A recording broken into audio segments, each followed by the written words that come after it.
రాజకీయ పార్టీలకు ఎన్నికలు అగ్ని పరీక్ష లాంటివి. ఎన్నికల్లో గెలుపొందిన రాజకీయ పార్టీలకే ప్రజల మద్దతు ఉన్నదని అర్థం. అందుకే రాజకీయ పార్టీలు ఎన్నికల్లో గెలిచేందుకు అస్త్రశస్త్రాలను ఉపయోగిస్తుంటాయి. అయితే ఇటీవల కాలంలో రాజకీయాల్లో సరికొత్త ట్రెండ్ మొదలైంది.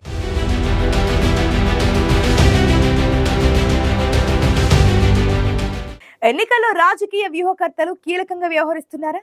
రాజకీయ పార్టీల గెలుపులో స్ట్రాటజిస్టులదే మెయిన్ రోలా? రాజకీయ పార్టీలు సైతం వ్యూహకర్తలపైనే ఆధారపడడం మొదలైంది.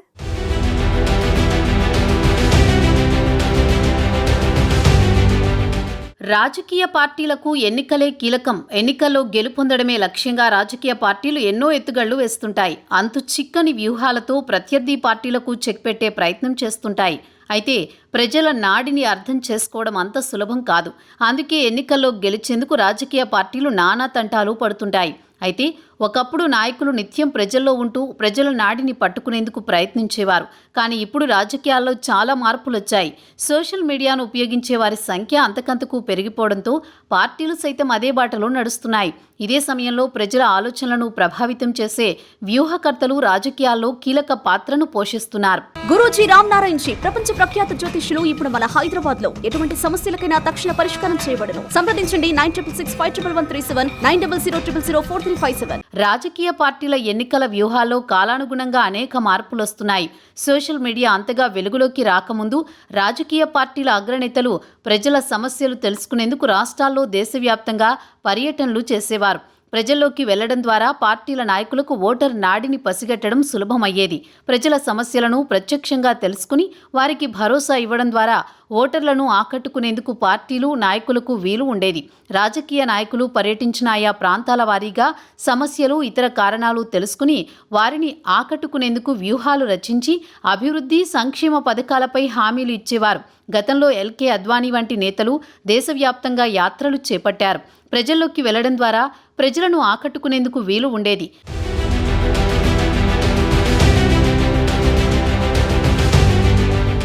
2014 సార్వత్రిక ఎన్నికల నాటికి ప్రజలపై సోషల్ మీడియా ప్రభావం చాలా పెరిగింది.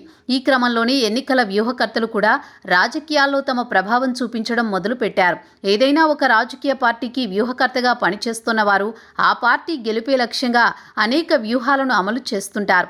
అందుకోసం వ్యూహకర్తలు ప్రత్యేకంగా టీంలను సైతం ఏర్పాటు చేసుకుంటారు. ఆయా పార్టీలు నిర్దేశించుకున్న ప్రాంతాల్లో ప్రజల పల్స్ పట్టేందుకు సర్వేలు చేయడం, అక్కడి ప్రజల సమస్యలు తెలుసుకోవడం, ఎన్నికల్లో ప్రభావితం చేసే సమాచారాన్ని సేకరించి తాము పనిచేస్తోన్న రాజకీయ పార్టీని ప్రజలకు చేరువయ్యేలా వ్యూహాలు అమలు చేస్తుంటారు. ప్రజల అవసరాలను గుర్తించి మేనిఫెస్టో రూపకల్పనలో సలహాలు, సూచనలు చేయడం, అవసరమైతే ప్రజల్లో సెంటిమెంట్ను రగిల్చేందుకు ఎత్తుగడలు వేయడం వ్యూహకర్తలకు పరిపాటిగా మారింది.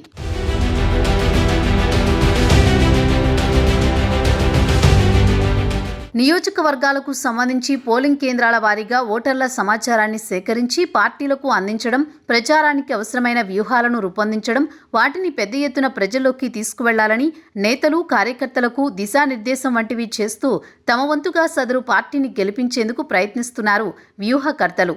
రాజకీయ నేతలను వెనుక నుంచి నడిపిస్తూ వారిచే తమ వ్యూహాలను అమలు చేస్తున్నారు. ఎన్నికల్లో గెలుపుకు కావలసిన అనేక అంశాలను విశ్లేషించి పార్టీలు, అభ్యర్థుల గెలుపులో కీలక పాత్ర పోషిస్తున్నారు రాజకీయ వ్యూహకర్తలు.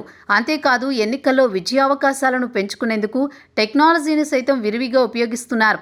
ఆర్టిఫిషియల్ ఇంటెలిజెన్స్ వంటి అధునాతన సాంకేతిక పరిజ్ఞానాన్ని సైతం వాడుకుంటున్నారు.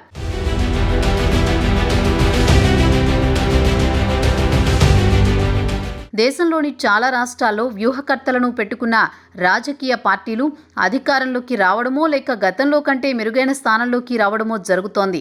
ఈ రకమైన ఫలితాలను గమనిస్తున్న రాజకీయ పార్టీలు ఎన్నికల్లో గెలవాలంటే వ్యూహకర్తలు అవసరం అనే భావనలోకి వచ్చాయి. అందుకే ఎన్నికల్లో గెలుపు కోసం వ్యూహకర్తలకు వందల కోట్ల రూపాయలను సైతం ఇచ్చేందుకు వెనుకాడడం లేదు రాజకీయ పార్టీలు. ఎన్నికల్లో సోషల్ మీడియా కీలక పాత్ర పోషిస్తోంది. దీంతో పాటు వ్యూహకర్తలు తమ టీంలతో సోషల్ మీడియా వేదికగా తమ వ్యూహాలను అమలు చేస్తూ పార్టీల గెలుపుకు ప్రయత్నిస్తున్నారు. వాట్సాప్, ఫేస్బుక్, ఎక్స్, యూట్యూబ్ వంటి సామాజిక మాధ్యమాల్లో ప్రచారానికి అవసరమైన కంటెంట్ను అందించడంలో వ్యూహకర్తలు బాగా ఆరితేరిపోయారు. ఆ కంటెంట్ను సొంతంగా తయారు చేసుకోవడం తమ వల్ల కాదని పార్టీలు పోల్ మాంత్రికులను ఆశ్రయిస్తున్నారు.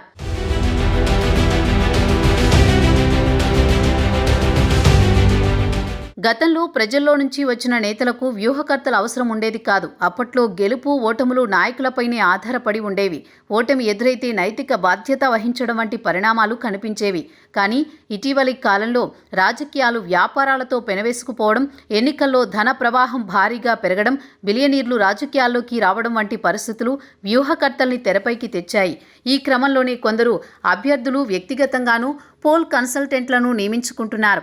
వ్యూహకర్తలుగా పనిచేసేందుకు పార్టీల నుంచి వసూలు చేసే ఛార్జీలు ఆయా పార్టీలు నాయకులను బట్టి మారుతున్నాయని తెలుస్తోంది.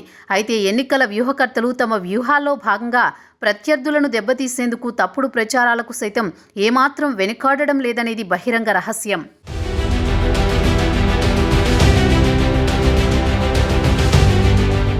ఎన్నికల్లో విజయం సాధించడంలో వ్యూహకర్తలు ప్రధాన పాత్ర పోషిస్తుండటంతో వారిపైనే ఆధారపడుతున్నాయి రాజకీయ పార్టీలు. వందలాది కోట్లు ఇచ్చి అయినా తమ పార్టీని గెలిపించుకోవాలని వ్యూహకర్తలతో ఒప్పందం చేసుకుంటున్నాయి.